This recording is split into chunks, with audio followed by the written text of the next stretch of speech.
Well, particularly because Star Trek is science fiction, and we're really creating a whole new world that people haven't seen, in a Western or a detective story.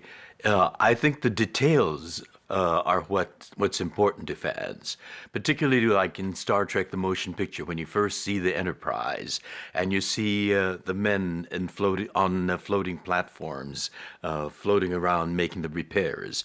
It's the high definition now that makes it so much more stunning and transporting. So I think it's a wonderful technology.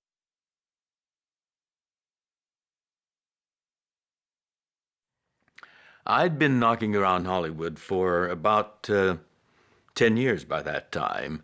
And when I went to that interview with Gene Roddenberry and he explained the show to me, I knew that personally for me, as an Asian American actor, it was going to be a breakthrough role. And I also smelled Gene's vision, his philosophy, and how he and that philosophy of his finding the strength of this starship in its diversity was simpatico with mine. I My personal philosophy is that our diversity is going to be what's going to save us, working together in concert as a team. And he also mentioned the motto, infinite diversity and infinite combinations. So I knew that this was going to be a show that I was going to be proud to be associated with. However, it sounded to me like a very intelligent show, a show that had some values and lessons to impart. And I thought maybe that could be something troublesome with the show, because shows that have that kind of content usually don't last too long. But I also, when we started working on it and saw the action and adventure that he worked into it, I thought, well, maybe, we're going to have a good combination of vision, philosophy, message, as well as some rip-snorting space opera. And so we survived for 3 seasons, despite the fact that we announced at the beginning of each episode that we were boldly going on a 5-year mission.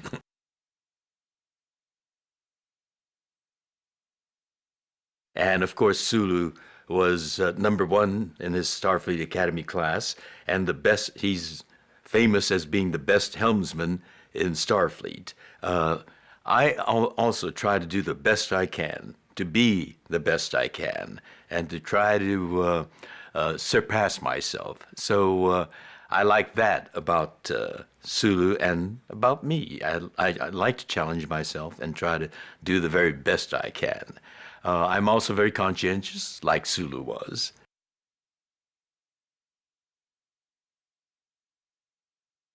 I think here again it's Gene Roddenberry and his good casting, because he found qualities in each of the actors, particularly with the trio, the triumvirate, the captain, the first officer, and the medical officer. He saw in each of them qualities that they brought that would be interesting contrast or complement to each other. Leonard Nimoy very much is that kind of thoughtful, very analytical, and very sober, serious kind of guy. He has a great sense of humor too, but I enjoyed talking current events with him because he was so analytical about the events. Bill brings that charisma, the sense of self-importance and self-confidence.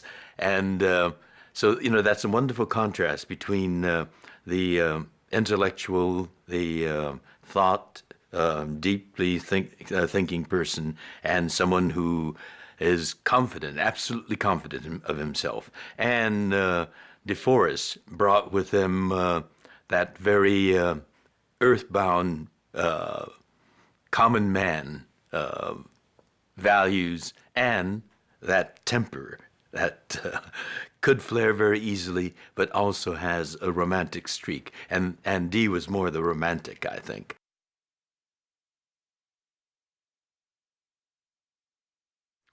Gene Roddenberry gave me two pieces of uniform.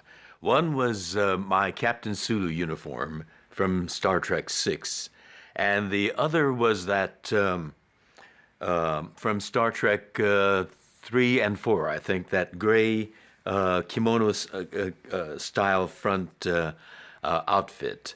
And that's still the kimono style outfit is still in my closet. The Captain Sulu uniform I treasured, but hanging in my closet, it was only Brad and me and whoever else might go rummaging through my closet that saw it. And I thought I needed to share it with more people. So I donated that uniform to the Japanese American National Museum. It was a museum that we founded to tell the story of the Japanese American experience from the immigrant generation to what makes the Japanese American story so unique is that during the Second World War, Japanese Americans were summarily rounded up with no charges, no trial, simply because we happened to look like the people that bombed Pearl Harbor. We were imprisoned in 10 barbed wire internment camps. And from that to present day, where now Japanese Americans are bankers, policemen, school teachers, and starship captains. So I donated that uniform to the museum. And at first, the museum docents were wondering, why are we getting such heavy traffic from people that look like TV geeks? And I told them, well, they're probably Star Trek fans. They said, you're right. They're all going to the that gallery where your uniform is on display. So it's been on display there. But when it's a museum artifact, it seems they need to rest, in quotes.